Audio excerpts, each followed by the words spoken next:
Olá pessoal, tudo bem?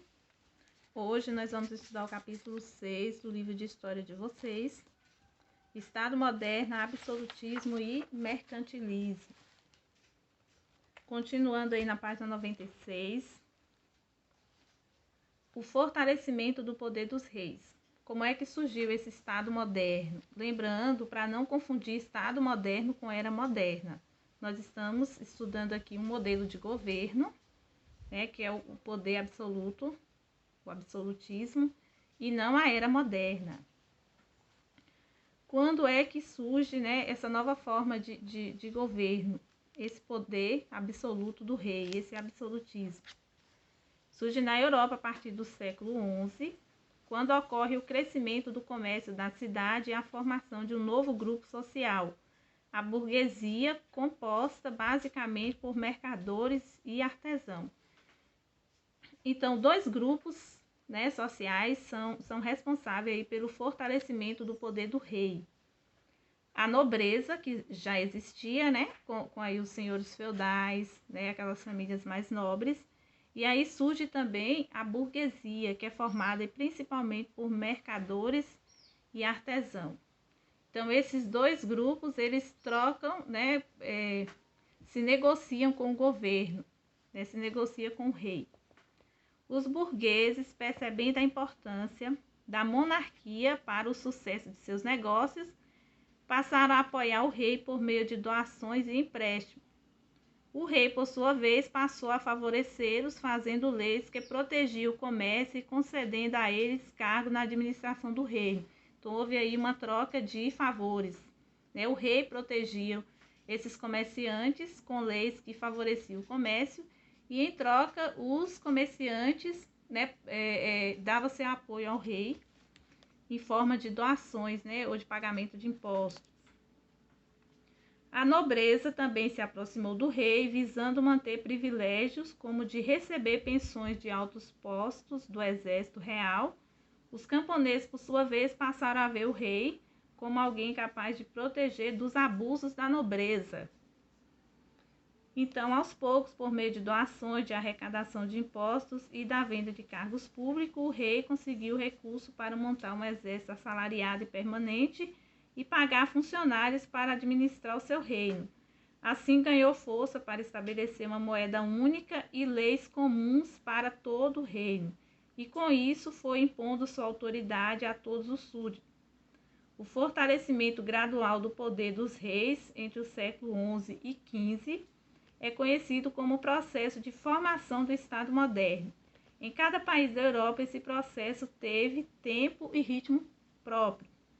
Lembrando que naquela época, as famílias nobres elas podiam ter sua própria moeda, e no Estado moderno foi proibido. Então, a moeda que podia circular no país, naquela nação, era a moeda própria do governo.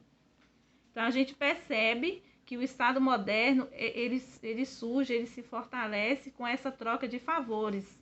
Então, nobres e burgueses apoiam o rei e, em troca disso, o rei dá proteção a nobres e burgueses.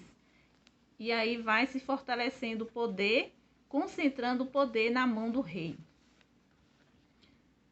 Apresentaremos a seguir alguns exemplos do processo de fortalecimento do poder real e da centralização política na Europa. Vamos estudar o caso da Inglaterra, França, de Portugal e da Espanha. Então, esse Estado absoluto, essa nova forma de governo, de centralização do poder na mão do rei, então ela ocorre em vários reinos da Europa, Inglaterra, França, Portugal e Espanha. Hoje nós vamos ver o caso da Inglaterra e da França. Então, como é que se consolida essa nova forma de governo, esse Estado moderno na Inglaterra? No século XI, Guilherme, o Conquistador, duque da Normandia, região do norte da França, conquistou a Inglaterra e se tornou rei com o título de Guilherme I. Isso no reino inglês, a monarquia inglesa.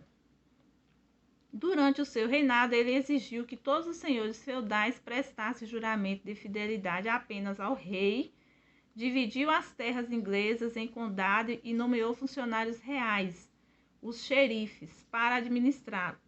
Além disso, proibiu as guerras particulares entre a nobreza. Com essas medidas, o rei Guilherme submeteu a nobreza, dando início ao processo de fortalecimento do poder real inglês. Então, essa conquista da Inglaterra, liderada por ele, foi registrada na famosa tapeçaria de Bayeux, que a gente percebe aí nessa gravura abaixo. Então, na monarquia inglesa, teve essa figura importante, o Guilherme, que adquiriu aí esse poder, proibindo guerras entre os nobres, proibindo outras moedas de circular.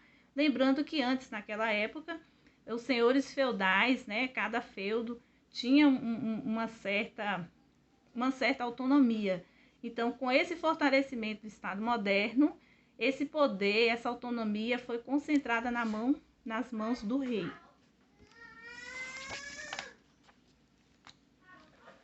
Seguindo Henrique I, veio Henrique II, que foi o sucessor de Guilherme I, acelerou o processo de fortalecimento do poder real, exigindo que todas as questões fossem julgadas por tribunais reais e não pelos da nobreza.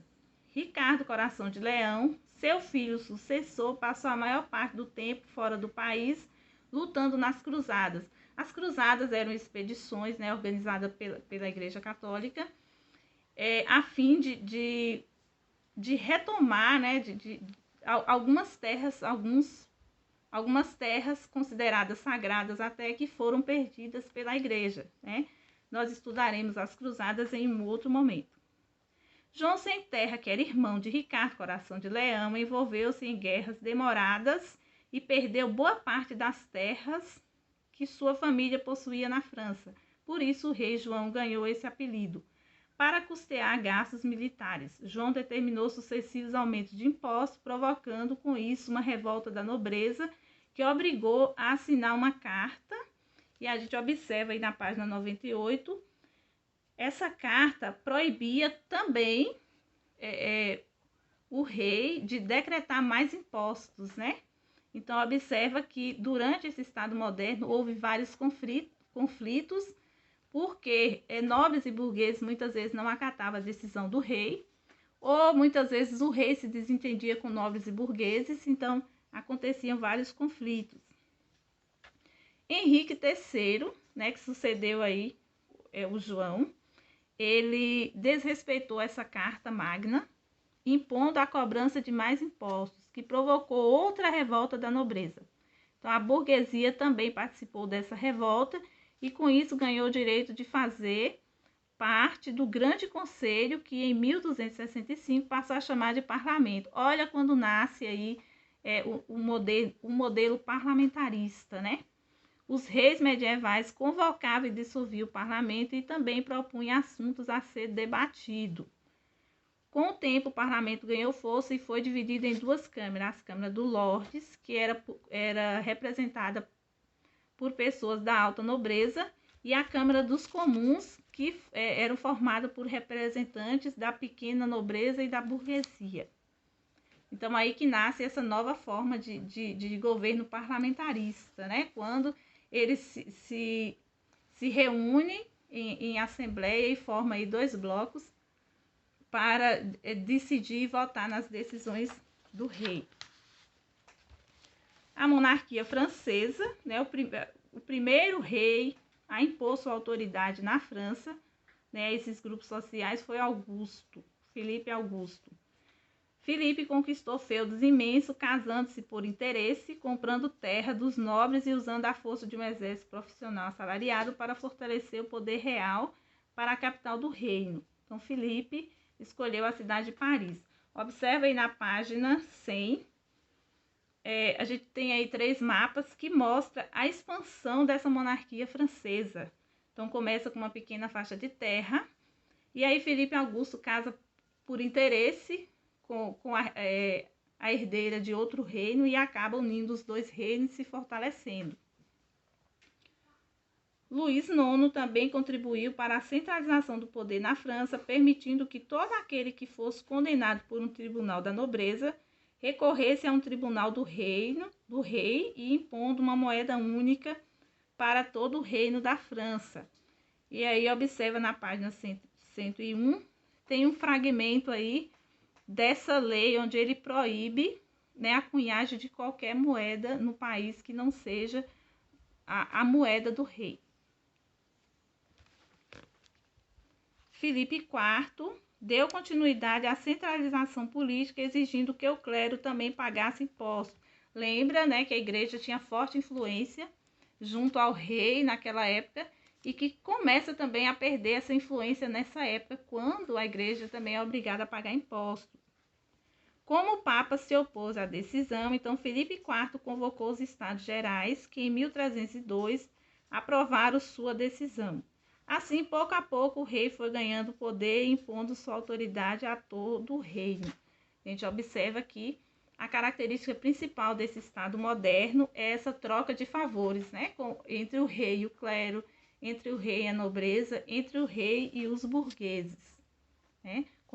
Nós vamos continuar nesse mesmo assunto na próxima aula. Até lá!